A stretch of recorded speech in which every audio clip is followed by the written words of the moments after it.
Bueno, pues buenos días y buenas tardes a todos y un miércoles más, muchísimas gracias por estar allí, por decir que sí a este rato de compartir juntos y esperamos que os encontréis lo mejor posible en esta situación. Hoy miércoles vamos a hablar de este tema que tanto nos preocupa a todos y que tanto nos habéis transmitido también en las sugerencias: fake news y transparencia, construir veracidad en contextos de emergencia. Y vamos a dar las gracias a Fernando de Haro, a Diego Saturno, a Pili Ceballos y a Maximiliano Arce, que nos van a ayudar a, bueno, pues a entender si es posible construir un relato veraz en tiempos de pandemia. Nos van a acercar un poquito más a ese concepto y a ese fenómeno de infodemia que se está dando en todos los países en este sentido, y vamos a también reflexionar un poco sobre la importancia de cómo desde el liderazgo de los funcionarios públicos se manejan esos vacíos comunicativos, ¿no? Vamos a ver pues incertidumbre frente a transparencia, sobre todo, como os decía, cómo se informa en medio de una pandemia, se puede construir un relato veraz. Yo estoy muy preparada, igual que vosotros, no quiero quitar más tiempo, agradezco muchísimo a los ponentes de esta tarde, de este día, y les doy paso para no perder un minuto más. Muchas Pues gracias. buenos días, gracias a todos por acudir a esta convocatoria. Yo creo que el tema que se nos plantea es un tema apasionante en este momento, ¿no? Cómo luchar contra la desinformación. Por ejemplo, en la Unión Europea, las instituciones de la Unión Europea prefieren no utilizar el término fake news. Fake news, eso sería un debate muy interesante, porque desde el punto de vista conceptual muchas veces es difícil desligar fake news de desinformación. Este era un asunto ya muy, digamos, muy candente. Yo creo que en algunas de nuestras reuniones que hemos tenido en Madrid, en algún momento hemos podido discutir sobre esta cuestión. Pero el asunto se ha hecho especialmente relevante desde que hace 2 meses y pico estallase la crisis del coronavirus. Porque la crisis del coronavirus efectivamente está comprobado, ahora podremos discutir sobre el asunto, ha provocado, digamos, la explosión de un fenómeno que ya se estaba produciendo, que era la desinformación. O sea, está claro que detrás de información falsa que recorren las redes sociales fundamentalmente, bueno, hay poderes interesados. La desinformación utilizada por China y por Rusia está, digamos que, contrastada. Yo os animo, luego os daré más detalles, a leer algunas de los estudios que se están haciendo dentro de la Unión Europea, que su Servicio de Política Exterior está identificando claramente esta corriente de desinformación. Pero aquí se plantea una gran cuestión que me parece que tiene mucho que ver con las cuestiones que a vosotros, como ya funcionarios de la administración o futuros funcionarios y líderes sociales, es de una urgentísima actualidad. Todos creo que convenimos en que es necesario luchar contra la desinformación. Yo ahora mismo estaba leyendo una novela precisamente del fundador o promotor de Cambridge Analytica, que es muy ilustrativo sobre cómo se utilizaron los datos de Facebook en las campañas electorales, ¿no? Y los mecanismos de la desinformación son muy sutiles. Pero esto, ya digo, plantea un reto. ¿Cómo responder hacia las fake news? ¿Cómo responder hacia la desinformación? ¿Cómo responder a la desinformación? Porque aquí nos encontramos con un binomio que no es fácil de resolver, que es el seguridad informativa, lucha contra la desinformación, libertad de prensa. Y no es fácil resolverlo. En España hemos tenido estos días un debate muy intenso sobre esta cuestión.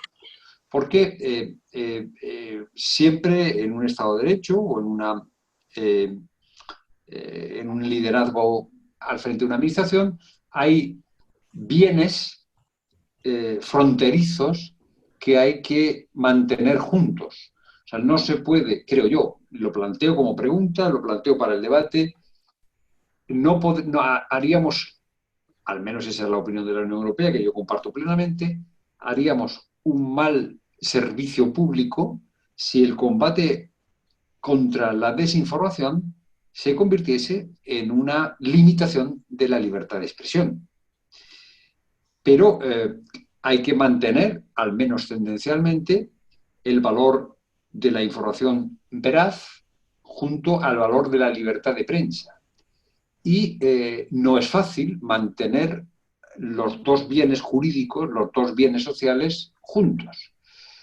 El hecho de que la información, desinformación, la tutela de la información veraz sea limítrofe con el derecho de libertad de prensa, nos plantea una pregunta que no es fácil de resolver y que me parece muy, muy interesante y muy apasionante, que es cómo la Administración, las instituciones regionales como la Unión Europea, como las diferentes instituciones americanas, latinoamericanas, luchan contra este problema, pero sin limitar uno de los fundamentos de nuestra democracia, de nuestros sistemas democráticos, que es la libertad de prensa. En cuenta, ahí nos dice cómo no es tanto en la caracterización y en los procesos que requieren para poder identificar.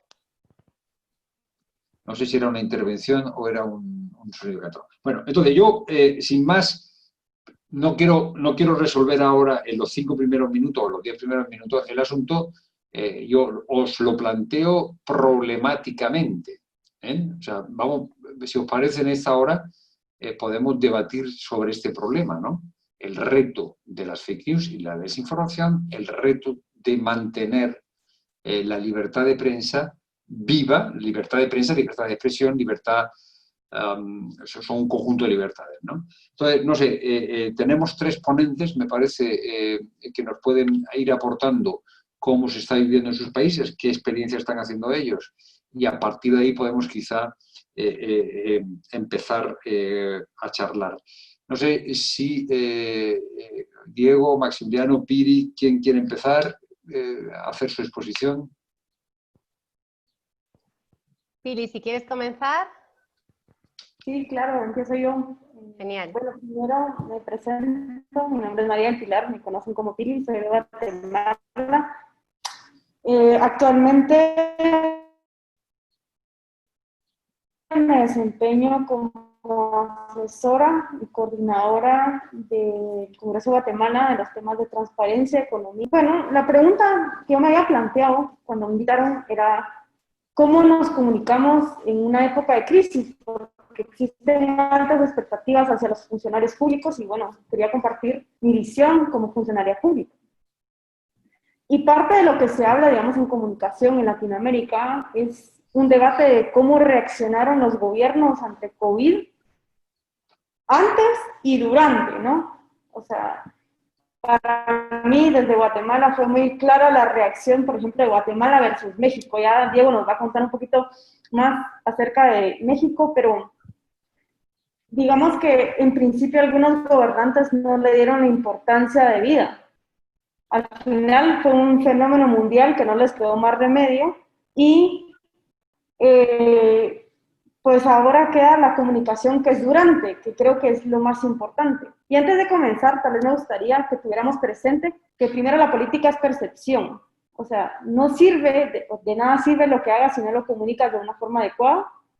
Y segundo, tener siempre claro que los medios de comunicación representan el cuarto poder. Y existe una frase poderosísima en la ciencia política, como siempre me gusta decir, que es el poder aborrece el vacío. Es decir, en el caso de comunicación, si tú no comunicas, alguien más lo hará por ti. Y generalmente no es como uno quiere. En el caso del gobierno, si no se comunica adecuadamente, vendrán opositores que lo harán y usualmente lo hacen a través de fake news, en la que tú comuniques de forma continua, generas confianza ante tu público, que por lo general es tu ciudadanía. Y lo que sucede en este momento es que, bueno, nadie estaba preparado para esto. Por lo general no tienes la respuesta a todo, o no todo depende de ti. Pero lo más importante es saberlo comunicar. En mi opinión, la comunicación y la transparencia son ejes fundamentales que van de la mano para una buena gestión. En el caso latinoamericano, pues ya estamos en una siguiente etapa donde ya se están gestionando programas de ayuda ciudadana, así como comentaba Diego unos minutos atrás, pues no solo se están gestionando programas de salud, sino también programas de reactivación económica y programas sociales. Aquí los gobiernos y los funcionarios públicos pues, han tenido un gran desafío porque no han sabido necesariamente comunicar. Y como les decía, como la comunicación y la transparencia van de la mano, pues a nosotros desde el Congreso hemos empezado una campaña que la imprimimos en las mascarillas, que dice boca tapada pero información destapada. Nosotros estamos impulsando desde el Congreso de la República de Guatemala, específicamente con el diputado con el que trabajo, una campaña de información que es a través de los portales de acceso a la información pública. Esto es un derecho universal a la información de cualquier persona, no solo a los ciudadanos, sino también de los medios de comunicación, de poder acceder a los datos reales de quiénes son beneficiados, en dónde está la ayuda, en dónde está entrampado el dinero, por ejemplo. Y lo que sucede es que al no haber esa información, los medios de comunicación pues empiezan a emitir opiniones, algunas veces muy certeras, y a veces hay opositores que se aprovechan, que pueden ser opositores nacionales, internacionales, de esa desinformación y ese vacío que está dejando el mismo gobierno de no saber comunicar. Esta herramienta, que es el acceso a la información pública, les tiene que permitir, o de hecho les permite a los ciudadanos estar al tanto, y eso evita que el gobierno pues esté constantemente comunicando. En el caso de Guatemala, pues nuestro presidente es doctor, es médico, entonces la crisis, digamos que se afrontó de una forma muy temprana, nosotros apenas estamos llegando a los 1000 casos al día de hoy, y de alguna forma, pues como les decía, él ha estado como muy pendiente del tema, pero pues él hace todos los días cadenas nacionales y informándole a las personas, pero hay funcionarios públicos que no han sabido, digamos, comentarle a la ciudadanía y a los medios de comunicación sobre, por ejemplo, los fondos de reactivación económica. Entonces, en la medida que nosotros sepamos hacer el engranaje entre una comunicación efectiva y programas de transparencia, haciendo uso del derecho a la ley de acceso a la información pública, yo creo que podemos mejorar, o sea, no solo hacia la ciudadanía, sino también, como decía Fernando, pues también contribuir a los medios de comunicación, que son, digamos, en este sentido, un brazo que va a ayudar a comunicar lo que está sucediendo. Nadie estaba preparado para esto, pero creo que sí se puede lograr afrontar siempre y cuando tengamos a la comunicación y transparencia de la mano. Sobre esto que dice Pili, a mí me parece que hay dos cuestiones importantes. Vamos a ver. Evidentemente, la responsabilidad de transparencia y de comunicación es esencial porque todos nos hemos enfrentado a una circunstancia desconocida y ahí la eficaz comunicación de los gobiernos es fundamental. Y ahí hay una cuestión muy importante que es la capacidad de generar confianza. Me parece que ese es un dato muy importante, la capacidad de generar confianza. Os pongo dos ejemplos de Europa que han generado confianza o que no han generado confianza. Merkel en este momento, presidenta del gobierno alemán, o sea, primera ministra, en España decimos presidenta del gobierno, tiene un nivel de aprobación y de confianza del 70%. Su ejercicio de transparencia ha sido información precisa, no mucha intervención pública y una línea de continuidad informativa, de tal manera que lo que se sabe y se dice, y lo que no se sabe, no se sabe. En el caso opuesto tenemos a Sánchez en España con una credibilidad del 19,8%. A pesar de convocar, celebrar todos los días el gobierno 2 ruedas de prensa de 2 horas cada una. ¿Cuál ha sido la diferencia fundamentalmente? Las contradicciones informativas. O sea, estamos gestionando el no conocimiento y si al público se le ofrece como seguro lo que no es conocido, y la desconfianza va generándose progresivamente. Primera cuestión. Y luego Pili planteaba una cuestión que a mí me parece, que yo creo que podría ser también objeto de nuestra conversación. Vamos a ver, que es el de los opositores y las fake news. Yo creo que el sistema democrático es un sistema de contrapeso de poderes formales e informales.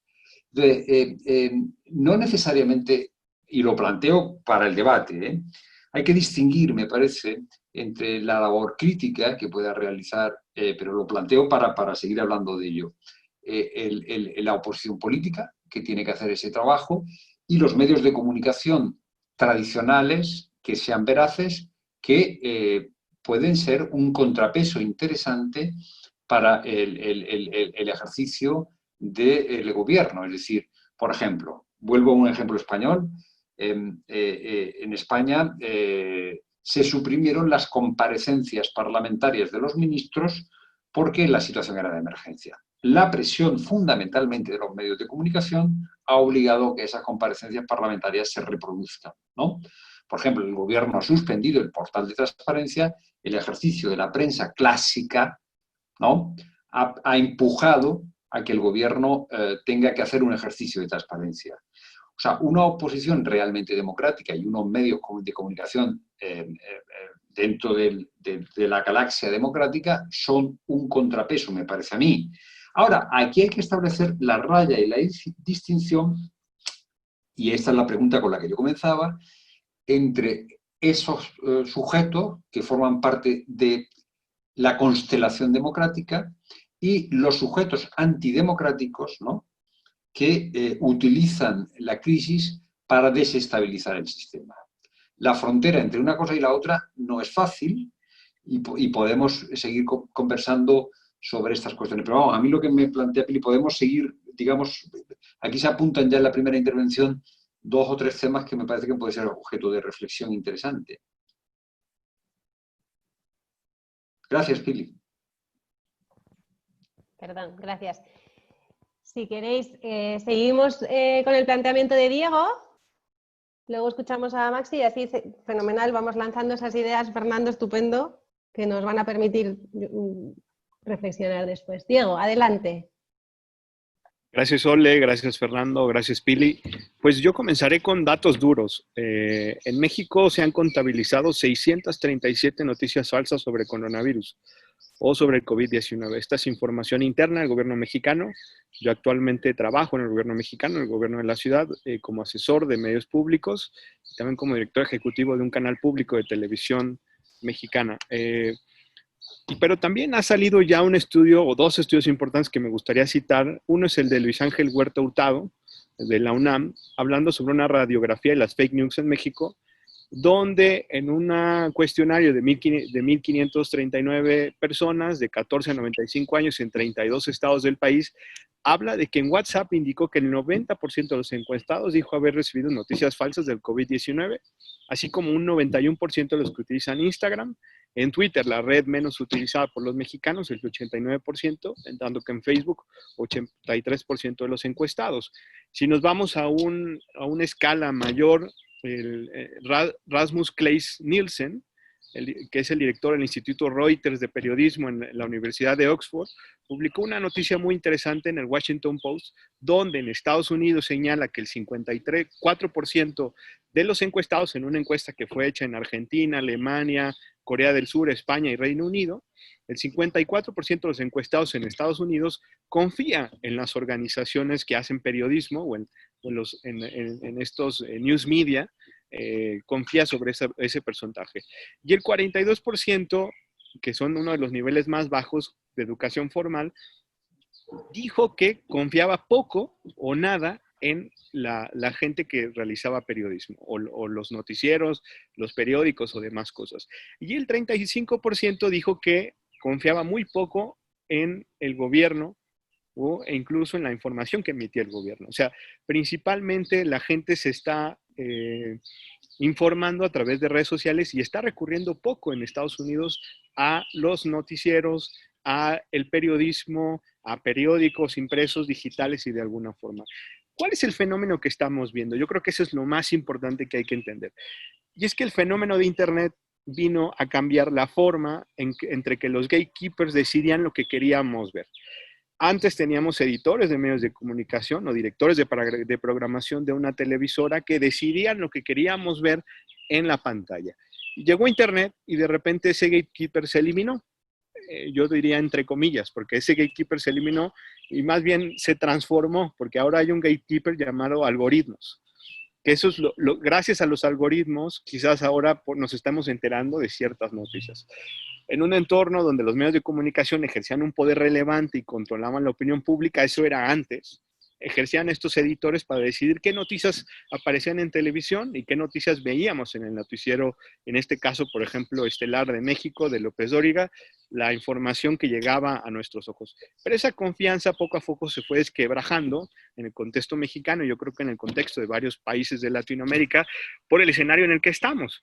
Casos de corrupción velada de periodismo, vivimos tiempos donde hay una desconfianza y una línea muy delgada entre lo que publican los medios de comunicación y es real o no real, e incluso por ganar la nota, unos segundos de la nota, a veces publican información que no es real, no es verosímil.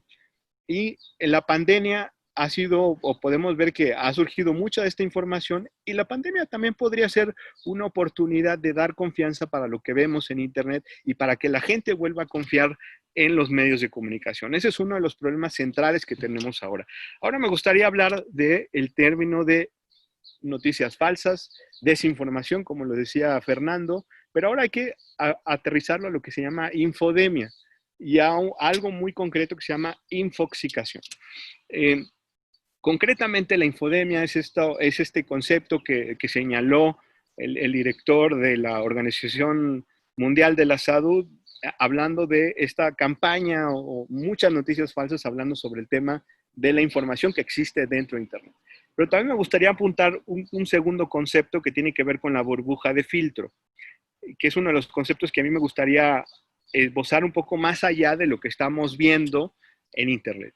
De 2011, Eli Preiser acuñó el término de la burbuja de filtro. Y esto significa la personalización de resultados en búsquedas de Google, pero también en tu newsfeed de Facebook, de Twitter, de Instagram, de Netflix, hasta de TikTok.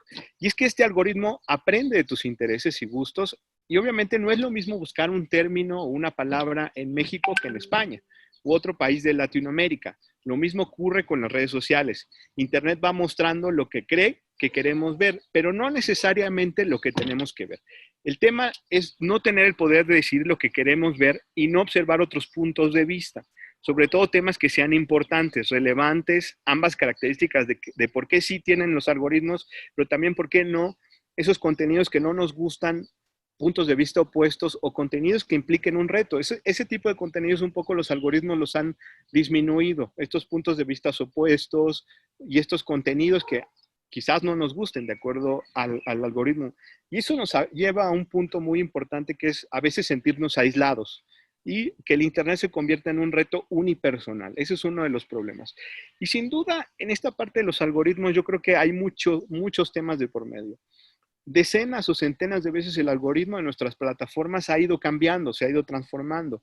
Es el caso de Facebook, que cada vez se ha hecho para personas con mayor edad y los chicos se han metido a plataformas con menos algoritmos. Pero ahora yo leía en la mañana un artículo sobre Instagram, que cada vez tiene más algoritmos y cada vez es más difícil conseguir tráfico orgánico. Lo saben las personas que están metidas en redes sociales o anuncian una plataforma. Lo mismo en TikTok está pasando. Entonces, los algoritmos no tienen principios éticos y a pesar de ello seleccionan los contenidos que queremos ver o no ver. Los contenidos relevantes. Una noticia falsa se hace relevante porque tiene un titular que estalla, que explota, que nos hace ver temas que quizás no queremos ver. Y obviamente aquí hay un tema muy importante que es la veracidad o la transparencia en cómo operan estos algoritmos y esta responsabilidad cívica de las plataformas.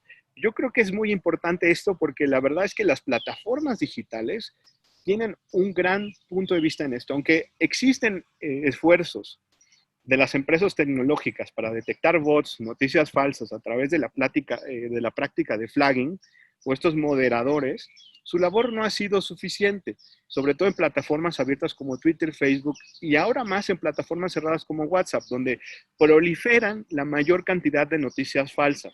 Incluso en YouTube el tema ha ido a más.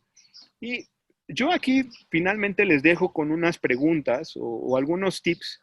El futurista Richard Watson y Mark Sao Sanders en el Harvard Business Review dicen que hay que jugar con los algoritmos, incluso para desmitificar esas noticias falsas. Y uno de los puntos muy importantes es hacer búsquedas o navegar en modo incógnito, seguir a personas con opiniones totalmente diversas a las que tenemos y de vez en cuando darle like para un poco jugar con esos algoritmos y esa información que te va dotando el algoritmo de Facebook, Twitter, etcétera. Obviamente decidir cuánta influencia humana queremos tener. Salir y desconectarse del mundo. Esto es lo que yo en alguna vez señalaba con tener una dieta digital y poner cuidado a cuánto tiempo estamos conectados. El iPhone todos los domingos, si tú lo programas, te dice cuánto tiempo estuviste conectado en tu celular. Y obviamente repensar, intentarnos darnos tiempo para saber cuánto tiempo pasamos en Internet, obviamente hoy con la pandemia mucho más, pero también pensar en términos como privacidad, identidad personal y horas de sueño. ¿Cuántas horas de sueño hemos perdido ahora por estar conectados?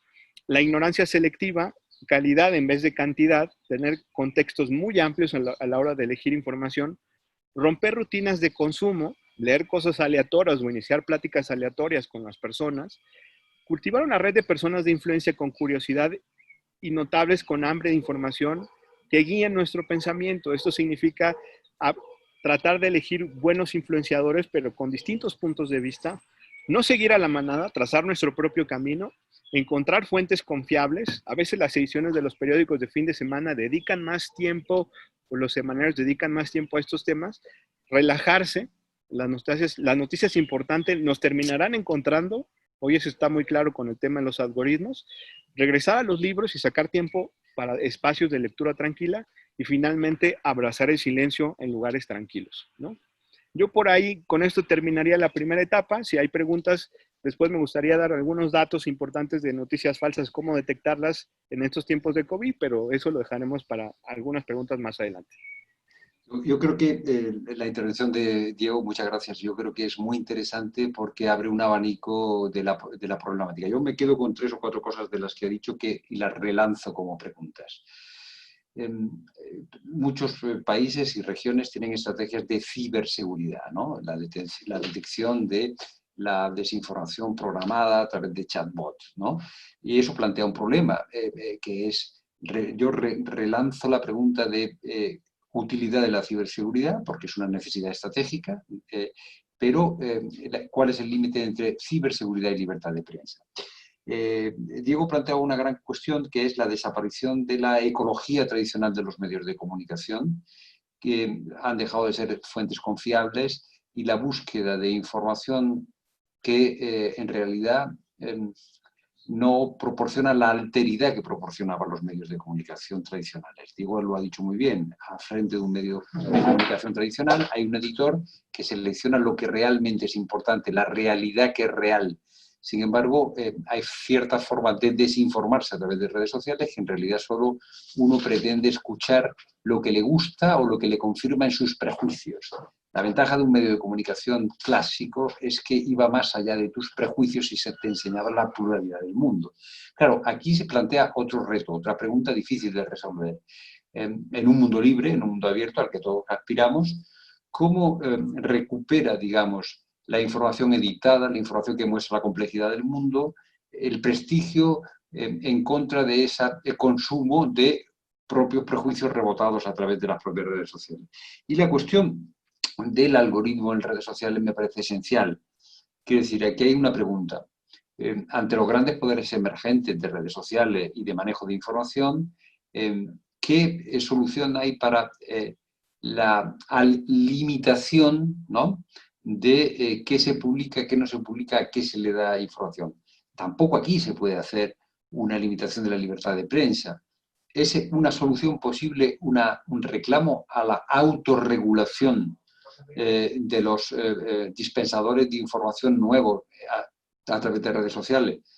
Y todo esto creo que nos lleva a una reflexión sobre la responsabilidad personal, ¿no? O sea, Diego hace una invitación a una serie de actitudes que tienen que ver con la educación, con la formación personal, con el mundo más allá de mi esquema mental.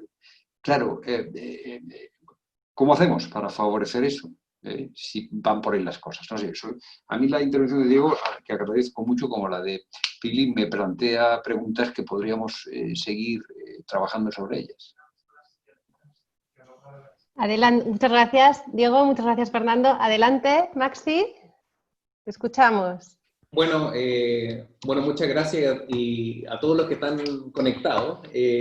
Bueno, lo primero, creo que si hay algo que se pudieron dar cuenta es que a diferencia de la mayoría de los Zoom o los Teams o los Hangouts que estamos haciendo la gente que está en clase o que tiene reuniones, no tengo ningún fondo de libros atrás, porque creo que si hay algo que se estandarizó en este periodo de pandemia es que todo el mundo tenía unas casas maravillosas. Mira, por ejemplo, ahí Fernando está mostrando que sí tenía libros, que es algo que realmente se generalizó y unas cosas, porque claro, la pandemia nos ha traído cosas como muchas fake news, demasiada información que no sabemos si es verdadero o no, pero también nos ha traído gran material para reírnos. O sea, de todas maneras hemos tenido muchos memes, muchos videos, como ideas interesantes de cómo hacer una mascarilla con una botella de plástico, o simulaciones de los Simpsons, o un montón de cosas que al final uno tiene que también verle un poco la cara positiva a todo esto, que estamos encerrados hace tantos días, que nos llega una cantidad de WhatsApp o de mensajes de todo el mundo, que también hay que ponerle una pausa. O sea, así como pudimos ver el rumor de que se había muerto Kim Jong-un en las redes sociales, o que se estaba viralizando nuevamente la TED Talk de Bill Gates en el 2015, o el audio de la mujer en Uruguay, Carmela Ontú, que fue como la paciente cero y que vino de Italia, después fue un matrimonio y contaminó a todo el mundo y sus amigas la trataban de... En fin, hemos también tenido un gran material para reírnos, para difundir, más allá de las noticias falsas o no. Y ahora, pasándome a lo que decía un poco Pili de cómo están reaccionando o no los gobiernos o la comunicación política, sin duda creo que es interesante volver a hacer un poco de memoria, porque en marzo, el 24 de marzo, el presidente de Brasil, Jair Bolsonaro, dijo que en su caso particular, el caso que fuera contagiado, él no iba a necesitar preocuparse porque sería una gripecita, un resfriadito, o por ejemplo las palabras de Andrés Manuel López Obrador en México, que dijo que en una conferencia que mostró 2 amuletos que eran sus guardaespaldas contra el coronavirus y que el mejor escudo protector contra la pandemia era la honestidad. Entonces, también hay que ver y calibrar cómo han sido este tipo de comunicaciones, cómo los gobiernos la están llevando o no. Pongo el caso, por ejemplo, de Chile, del ministro de Salud, que causó mucha polémica, incluso fue replicada por medios internacionales, que dijo, ¿qué pasa si este virus muta hacia una forma más benigna? ¿Qué pasa si muta y se pone buena persona el virus? Entonces, cuando tú tienes una cantidad de gente que se está infectando, que se está muriendo, la gente está preocupada porque está perdiendo los trabajos, y vemos a un cierto tipo de políticos comunicando de esta forma, uno empieza a decir, algo está pasando, algo no anda bien, no están comunicando bien, y no solamente eso, no están gobernando bien, y no están llevando bien la crisis o no en sus países. Me cuelgo de las palabras del otro día de una exposición que tuvo la alta comisionada para los derechos humanos, Michelle Bachelet, que efectivamente decía que los mejores liderazgos en esta crisis han sido de mujeres. En Alemania con Merkel, en Taiwán, en Nueva Zelanda con Jacinda Adler, que de hecho, me recuerdo también cuando fueron las fiestas de Pascua, le dijo como un mensaje a los niños que dibujaron un conejo en su ventana para que les fuera a dejar los huevos de chocolate, qué sé yo. O lo mismo en Islandia o en Finlandia con Sarah Murray, que hizo una conferencia de prensa enfocada en los niños. O sea, se paró frente a las cámaras y recibió las preguntas de niños de los colegios que le preguntaban cosas como, ¿cuándo voy a poder ir a ver a mi abuelo? ¿Voy a poder ir al parque? ¿Cuándo voy a poder volver a clase a ver a mis compañeros? Cuestiones que también nos hacen reflexionar de que esta pandemia nos está afectando a todos, inclusive a los niños, y que ellos son también uno de los perjudicados en este tipo de mucha información, mucho caos, mucho miedo también que están generando algunas noticias, que a veces son verdaderas o que a veces también pueden ser falsas. Así que yo creo que más que seguir como exponiendo sobre este tema, me gustaría que comenzáramos un debate para ver qué es lo que realmente se está haciendo, tanto a nivel comunicacional de los gobiernos, que algunos han estado bien, otros no tanto.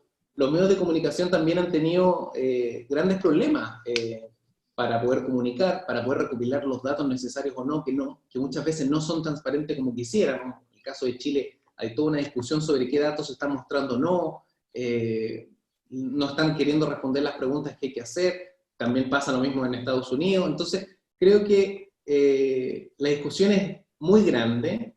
Tampoco hay que olvidar que en Chile se estaba viviendo un proceso muy importante de revolución social, de crisis social, y que eso desencadenó finalmente en que se iba a hacer un plebiscito ahora en abril, que fue pospuesto por el coronavirus, y que ahora una de las cosas que comenzó a tantear el presidente de Chile, Sebastián Piñera, era que ahora en octubre, que nos tocaba hacer el plebiscito para cambiarnos la Constitución, dijo que iba a depender la fecha, a ver qué pasaba con el coronavirus, qué pasaba con la otra pandemia que llama él, que es el desempleo. Entonces, también hay que estar cautos de qué es lo que va a pasar, y no solamente lo que está pasando, sino que cómo vamos a proyectar lo que se viene en términos políticos y en términos comunicacionales.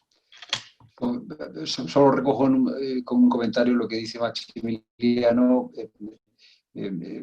sobre lo que respecta a Chile y la respuesta de los países más exitosos, porque aquí se ha planteado un debate sobre si la forma más conveniente de luchar contra el coronavirus, desde el punto de vista sanitario y desde el punto de vista informativo, son los sistemas autoritarios o totalitarios asiáticos, ¿no?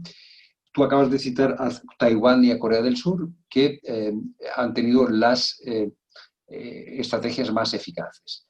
Han tenido las estrategias más eficaces porque en diciembre Taiwán y Corea del Sur, sabiendo que no se podían fiar de la información que estaba proporcionando China y del control que tiene China de la Organización Mundial de la Salud, mientras China decía que no había contagio de animal a persona, mandaron a sus propios médicos a Taiwán y Hong Kong, mandaron sus propios médicos a China. Con lo cual, la guerra contra el coronavirus, donde ha sido exitosa, ha sido porque ha tenido información adecuada, no aceptando fuentes no fiables. Todos sabemos que el régimen chino no proporciona información fiable. Y este es otro debate muy interesante, que es cómo la libertad de prensa, la transparencia real, se convierte no en una amenaza para la seguridad, en este caso la seguridad sanitaria, sino puede ayudar a ella, porque esto se está debatiendo. Pero, bueno, si es que todos los temas que estamos abriendo son apasionantes y cada uno de ellos requeriría de una sesión de hora y media, ¿no? La verdad es que sí, yo no paro de apuntar esas cuestiones y esas preguntas. Y bueno, pues os doy la palabra de nuevo. Empecemos. Yo creo que Pili se ha quedado congelada. A ver, vamos a ver. Pili, no sé si nos oyes, ¿nos escuchas? Bueno, pues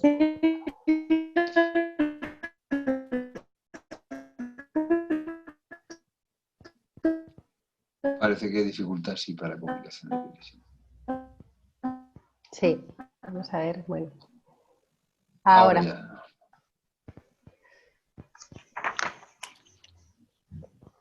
Yo los escucho muy bien. Vale, porque por un momento te hemos visto congelada. Bueno, pues bien, por aquí nos va llegando alguna pregunta, pero... Sí, aquí en el chat aparece alguna cuestión. Sí. ¿Cómo hacemos? ¿Damos paso a las preguntas o...? Porque si... Os lanzo, si queréis, os voy a lanzar la cuestión de Sebastián, que os lanza a todos. En esta crisis la prensa se ve amenazada por depender de su financiamiento en la publicidad, pues tenemos menos disposición a pagar por la información, debido a que se nos hace más barato pagar con nuestros datos a plataformas gratuitas. que nos dan información menos veraz y menos útil. ¿Se debe frenar esa tendencia y volver al modelo tradicional de la prensa? ¿O solo es parte de la evolución y hay que adaptarse? Fernando, ¿no te oímos? ¿Micrófono? Si queréis.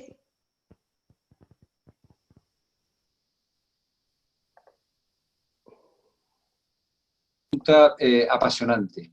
Quiero decir, para que haya una ecología de los medios de comunicación es necesario financiarla. Entonces, yo creo que hay 2 o 3 factores que son importantes. Primero, la conciencia. O sea, yo creo mucho, más que la regulación, en la educación de una ciudadanía que sepa que la información de alguna manera hay que pagarla. Y que, como bien dice la persona que pregunta, tú estás pagando a Google y a Twitter con tus datos mucho más que lo que pagas con tu dinero cuando compras un periódico. Esto habrá que explicarlo 1000 veces. O sea, es decir, los medios de comunicación tenemos un problema, es que es encontrar una sostenibilidad. Y ahí tenemos nosotros que hacer una autocrítica y ahí tenemos que hacer una labor, que es que el público comprenda que el producto que damos, o sea, primero que nosotros hagamos un producto por el que merezca la pena pagar. O sea, esta es una cuestión clara. O sea, hágame usted un producto por el que merezca la pena pagar. Y para eso hay que tener educación, formación, periodistas, que no es lo mismo el periodismo callejero, con todo el respeto, a alguien que tiene una formación, que tiene una educación, que tiene una capacidad de seleccionar. Y el público nosotros los periodistas tendremos que hacer un trabajo para que la información que demos sea relevante, interesante, y que aporte un valor añadido. Segunda parte. El público tiene que entender que la información buena hay que pagarla, de alguna manera, y que es mejor pagar dinero que pagar tu vida, que pagar con tu vida, que es lo que estás haciendo con los datos. Y luego ahí habría que pensar si, digamos, las viejas subvenciones al papel, o sea, en un sistema democrático, los sistemas democráticos del 19 y del 20, entendiendo que la prensa forma parte del sistema de libertades, había una distribución de ciertas ayudas a medios de comunicación. Bueno, esta es una cuestión que hay que debatir, pero si no hay valor añadido, en realidad primará, y esa es una de las grandes recomendaciones de la Unión Europea, desarrollar una ecología informativa que sea relevante, o sea, que yo diga algo que me diferencie, pero es una tarea a realizar en este momento y, ojo, no está hecha, O sea, todos sabemos 4 o 5 cabeceras que merece la pena leer, pero falta mucho de esto. Es una gran cuestión esta. Muchas gracias, Fernando, muchas gracias. No sé, Diego, Maxi, Pili, si queréis apuntar alguna cosa. Diego. Sí, yo lo que quería apuntar es que yo creo que el valor de la confianza sobre los medios de comunicación es lo más importante de lo que tiene que suceder o tendrá que suceder en el post-COVID-19 para los medios de comunicación.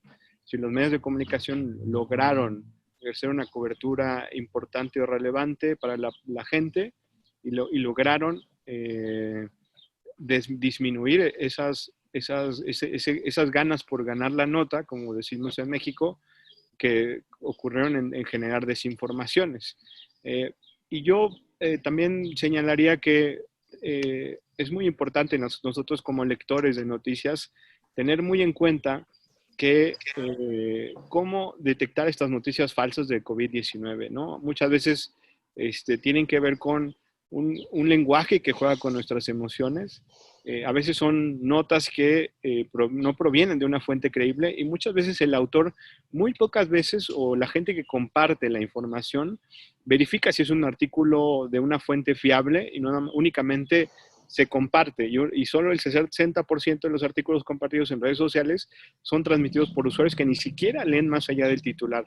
Yo creo que son datos muy importantes de la labor que tienen que hacer los medios de comunicación, pero también nosotros como lectores para atajar este post-COVID-19. Sin lugar a dudas, también viene una nueva forma o una nueva realidad para los medios de comunicación después de las noticias falsas, después de el COVID-19 y las noticias falsas, y también su modelo de financiación, porque sin duda la economía de los medios de comunicación se verá en entredicho por la forma en la que se sigue consumiendo la información y su modelo de negocios también se tendrá que ver reformado quizás por la difícil crisis económica en la que nos centraremos.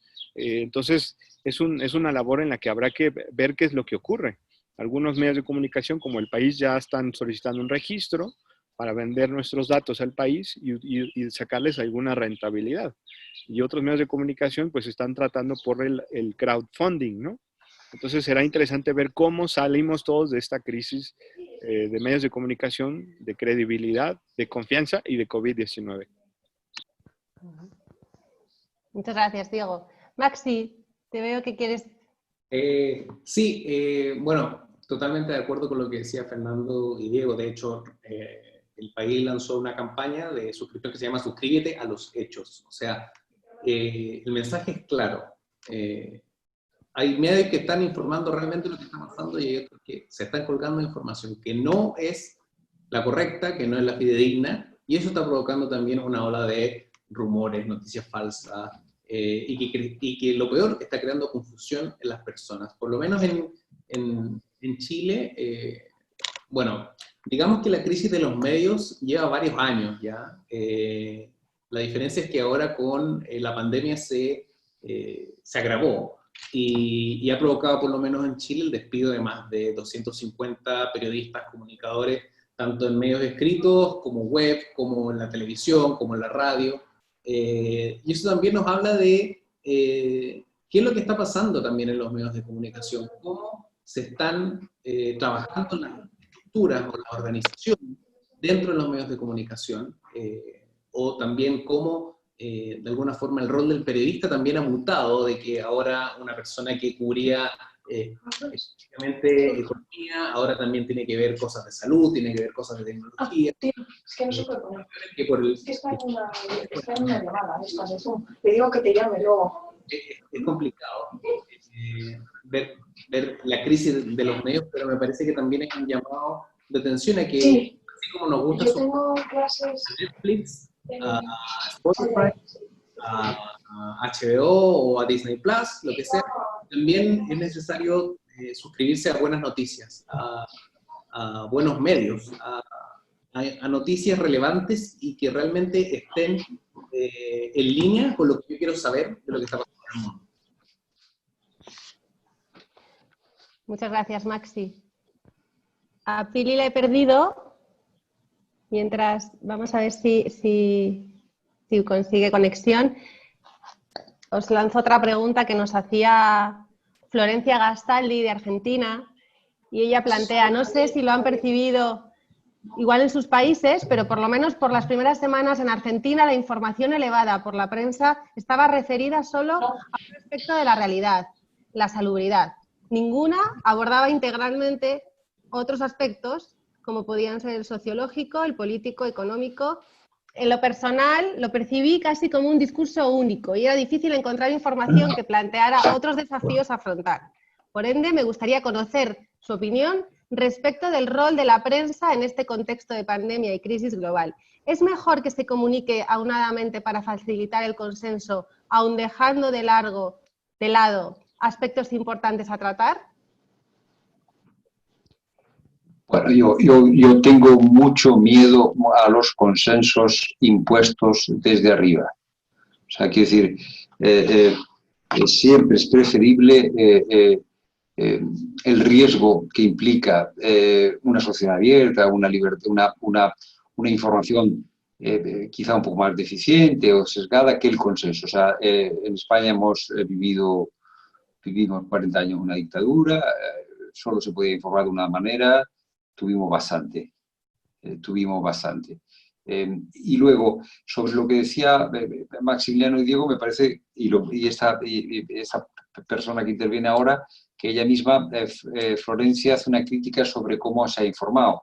Yo creo, porque solo ha sido unilateral, y yo creo que es muy importante, en realidad, muchas veces pensamos que la solución a todos los problemas es crear sistemas perfectos, ¿no? Algo que solucione el problema de la desinformación, el problema del sesgo, cuando en realidad el peso está en la responsabilidad personal, en la responsabilidad social y unas instituciones capaces de formar de alentar y de abrir espacios para que haya ciudadanos con capacidad crítica. Es decir, no podemos, yo lo que creo es que crear un sistema perfecto contra la desinformación, contra las fake news, es muy peligroso.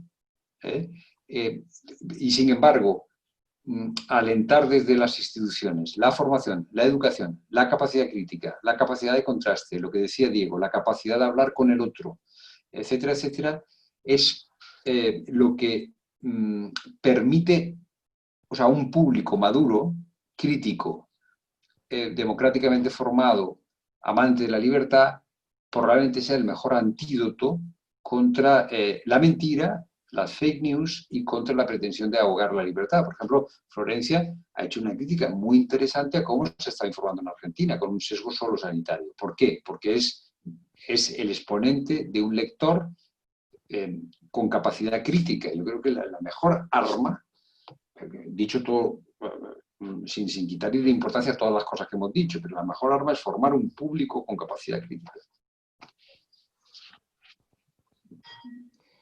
Pili, si quieres, te repito la pregunta que tenías, algún problema de conexión, que seguro quieres. Florencia lo que planteaba es, un poco lo que estaba comentando Fernando, es mejor que se comunique aunadamente para facilitar el consenso, aun dejando de lado aspectos importantes a tratar. Ella comentaba que sobre todo en Argentina lo que ha venido observando es que al principio de la pandemia la mayor parte de las informaciones se referían al aspecto de la salubridad, ¿no? Entonces, que ninguna abordaba integralmente aspectos sociológicos, políticos o económicos.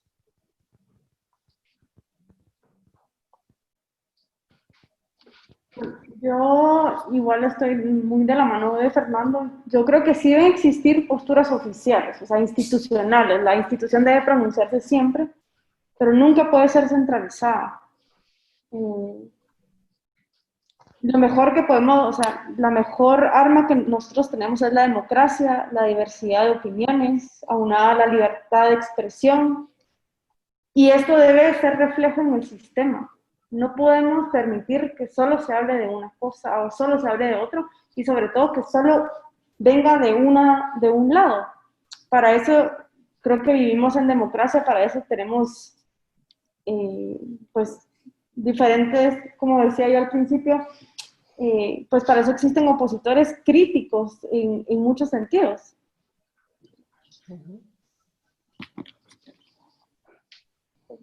Sí, a mí me gustaría agregar algo, que algunos medios en Chile al menos están haciendo un buen ejercicio de fact-checking, que es revisar bien si las noticias que se han viralizado, los rumores, son o no realmente lo que es, ¿no? Me parece que eso también es un factor muy importante que deberían tener los medios de comunicación. No solamente informar, sino que demostrarle a la gente qué hecho es verídico y cuál no. Y creo que los ejercicios de fact-checking al menos están funcionando bien. El problema es que cuando comienza un rumor, comienza esta bola de nieve, y cuando el rumor se desmiente o no es así, muy poca gente hace el mismo ejercicio de la bola de nieve para decirle, oye, esto era falso, en verdad. Entonces, de todas maneras, concuerdo con lo que dice Fernando, con lo que dice Pili, y los medios de comunicación tampoco tienen que aceptar, por ejemplo, que no hayan preguntas, que creo que fue una de las cosas bien polémicas hace un rato, cuando cuando el presidente español empezó a dar una especie de conferencia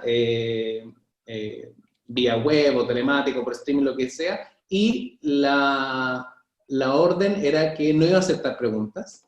Y me parece que estuvo muy bien la reacción de algunos medios de decir como, ok, si no va a aceptar preguntas que son legítimas, no voy a informar sobre lo que el presidente del gobierno español está diciendo.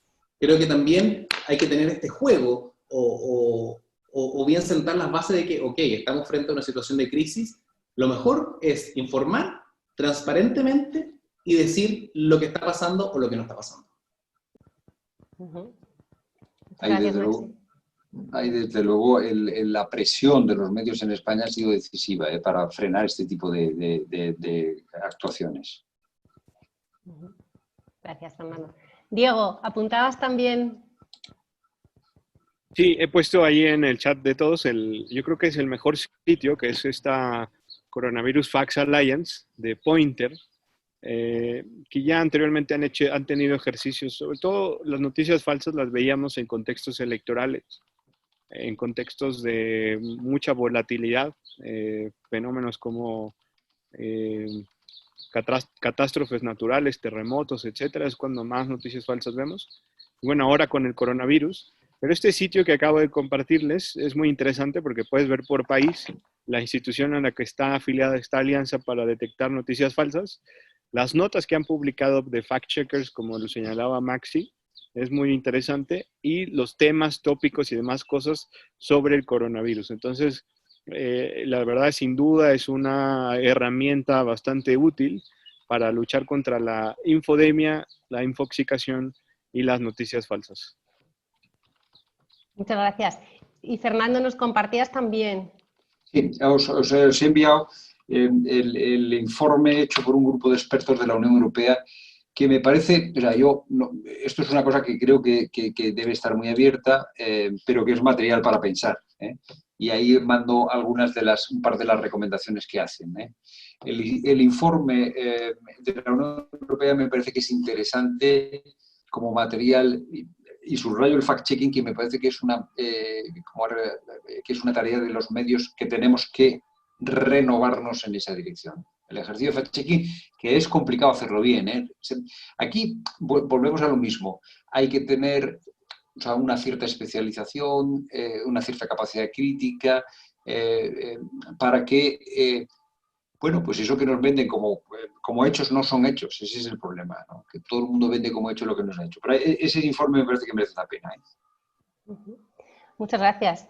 Bueno, pues llegamos a las 9 y la verdad es que con muchas reflexiones, con mucho material, con muchas preguntas, y además yo creo que con un mensaje muy importante, que la lucha contra la desinformación también pasa por una responsabilidad, o sea, primero pasa por esa responsabilidad de cada uno, ¿no? Esa responsabilidad crítica que apuntaba también Diego, que apuntabais todos, y poner el foco en esa educación, en esa formación, el buscar información en sitios donde sea esa información de confianza. Y aunque estamos en las 9:01, a mí sí me gustaría que antes de cerrar, pues cada uno de vosotros pudierais, lanzar pues ese último mensaje que nos vamos a llevar con todas esas preguntas y esas cuestiones. Así que adelante, lo que queráis decir de cierre, bienvenido sea. Por aquí.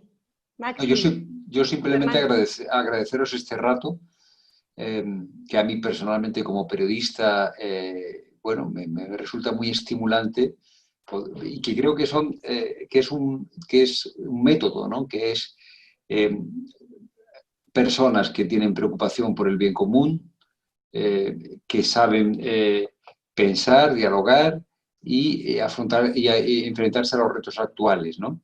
Yo creo que de lo que hemos hecho en este rato sale como un método para afrontar los retos del futuro, que es conversar, buscar juntos, debatir, con el común interés de un servicio público y de un bien público. Yo creo que si esto se multiplica, es muy interesante. Muchas veces las conversaciones son banales, las conversaciones son juegos de poder, y aquí esta tarde, esta mañana, hemos tenido ocasión de hacer un ejercicio que yo os agradezco muchísimo.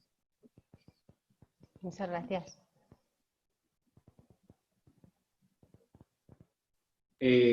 Por mi caso, le agradezco a toda la gente que estuvo atenta, espero que les haya gustado, interesado el tema. Creo que a todos nos ha afectado un poco el tema de las fake news, pero también, como decía al principio, veamos el vaso también medio lleno. Suponemos que ya vamos a empezar a salir de este confinamiento, por lo menos los que estamos aquí en Barcelona, todavía parece que nos queda un ratito más, pero disfrutar de estar en casa, leer harto, leer cosas y noticias de fuentes confiables.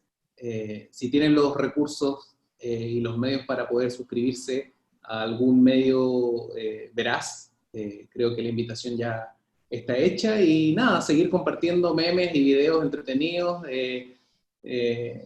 Creo que también otro de los videos que se hizo muy viralizado fue este de estos afroamericanos con el ataúd y qué sé yo, por el coronavirus. Así que bueno, tratemos de seguir riéndonos y disfrutando porque lo vamos a pasar esto todos juntos. Así que nada, un abrazo y muchas gracias por este debate y esta conversación. Gracias, Maxi. Pues yo iba a señalar dos cosas muy importantes. Una, que ya lo decía en mi intervención, llevar una dieta informativa sólida. Por ahí en mi intervención compartí varios datos importantes. Relajarse, yo creo que es lo más importante de todo. Tomar muy claros los momentos o tiempos para estar conectado y no conectado. Desconectarse yo creo que es lo más importante. E irse acostumbrando a esta nueva realidad que la tenemos ya casi de frente, ¿no? Será una nueva realidad para todos, no solamente en la parte económica, sino también en la parte de cómo nos comunicamos y cómo interactuamos, incluso de cómo interactuamos persona a persona en la calle. Será muy interesante ver cómo ocurra eso y cómo compartimos información, sin duda. Agradecer a todos, a la Fundación, a Fernando, a Maxi, a Pili, a Sole, esta charla que ha sido muy enriquecedora. Muchas gracias a todos por los comentarios y los mensajes que han enviado por ahí. Gracias a todos. Gracias, Diego. Sí, por último, igual me sumo al agradecimiento, comenzando por la Fundación Botín y por todas las personas que se unieron a este webinar. A mí me encantaría poder hacerlo en el futuro, pues ya una comparación con datos sólidos de todos los países sobre el manejo de la comunicación, el tema de fake news. Claramente los datos por país varían, pero sería súper interesante para ya en unos meses, cuando ya tal vez ya no tengamos que usar mascarilla o ya podamos nuevamente abrazarnos, pues sumarnos nuevamente a estos diálogos, porque sin duda este coronavirus nos va a marcar a nosotros como generación. Entonces sería interesante volver a escuchar de ustedes y nuevamente agradecerles. Muchas gracias, Pili. Pues te vamos a tomar la palabra. Recogemos el guante y yo os voy a emplazar a todos, a los que estáis escribiendo, a los que nos vais a ver en la grabación, a vosotros, a que efectivamente nos volvamos a reunir y nos vamos a juntar a ver, ¿no? A ver esos datos y todo después, ¿no? Todos juntos otra vez. Que Pili, te tomamos la palabra. Sí, señor. Bueno, pues hasta aquí llegamos hoy, nos despedimos. Muchísimas gracias, gracias a todos y la semana que viene nos vemos de nuevo. Gracias, buen día. Gracias. Gracias.